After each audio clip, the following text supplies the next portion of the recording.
Actes des apôtres, chapitre 22. Hommes frères et pères, écoutez ce que j'ai maintenant à vous dire pour ma défense. Lorsqu'ils entendirent qu'il leur parlait en langue hébraïque, ils redoublèrent de silence.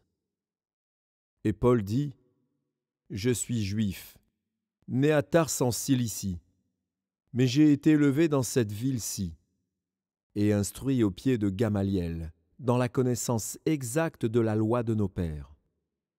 Étant plein de zèle pour Dieu, comme vous l'êtes tous aujourd'hui.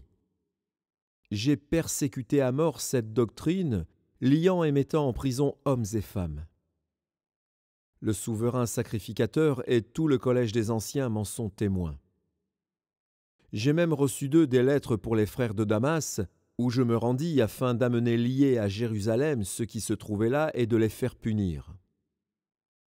Comme j'étais en chemin, et que j'approchais de Damas, tout à coup, vers midi, une grande lumière venant du ciel resplendit autour de moi.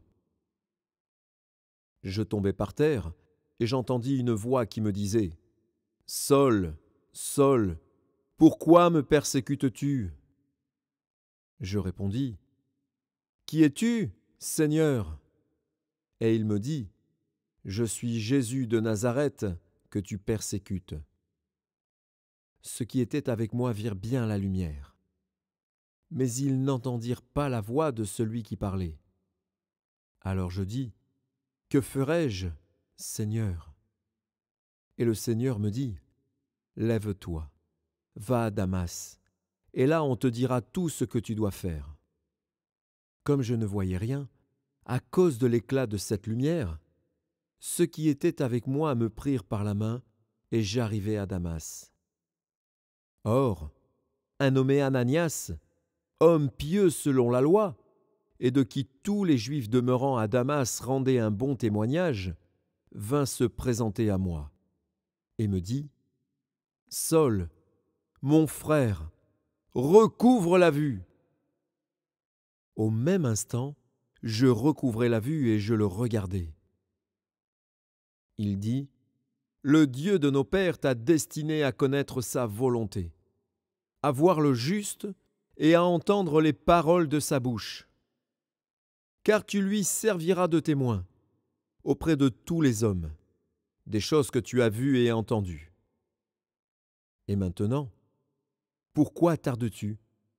Lève-toi, sois baptisé et lavé de tes péchés, en invoquant le nom du Seigneur. » De retour à Jérusalem, comme je priais dans le temple, je fus ravi en extase, et je vis le Seigneur qui me disait : « Hâte-toi et sors promptement de Jérusalem, parce qu'ils ne recevront pas ton témoignage sur moi. » Et je dis : « Seigneur, ils savent même que je faisais mettre en prison et battre de verges dans les synagogues ceux qui croyaient en toi, et que, lorsqu'on répandit le sang d'Étienne, ton témoin, j'étais moi-même présent, joignant mon approbation à celle des autres, et gardant les vêtements de ceux qui le faisaient mourir. »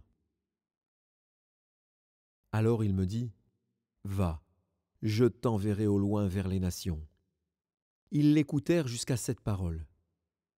Mais alors ils élevèrent la voix, disant : « Ôte de la terre un pareil homme, il n'est pas digne de vivre. » Et ils poussaient des cris, jetaient leurs vêtements, lançaient de la poussière en l'air. Le tribun commanda de faire entrer Paul dans la forteresse et de lui donner la question par le fouet, afin de savoir pour quel motif il criait ainsi contre lui. Comme on l'attachait pour le frapper, Paul dit au centenier qui était présent : « Vous est-il permis de battre de verges un citoyen romain qui n'est pas même condamné ?» À ces mots, le centenier alla vers le tribun pour l'avertir, disant : « Que vas-tu faire ? Cet homme est romain. » Et le tribun, étant venu, dit à Paul : « Dis-moi, es-tu romain ? » « Oui, répondit-il. » Le tribun reprit : « C'est avec beaucoup d'argent que j'ai acquis ce droit de citoyen. » Et moi, dit Paul, je l'ai par ma naissance. » Aussitôt ceux qui devaient lui donner la question se retirèrent. Et le tribun, voyant que Paul était romain, fut dans la crainte parce qu'il l'avait fait lier. Le lendemain, voulant savoir avec certitude de quoi les Juifs l'accusaient, le tribun lui fit ôter ses liens et donna l'ordre aux principaux sacrificateurs et à tout le Sanhédrin de se réunir. Puis, il fit descendre Paul, et il le plaça au milieu d'eux.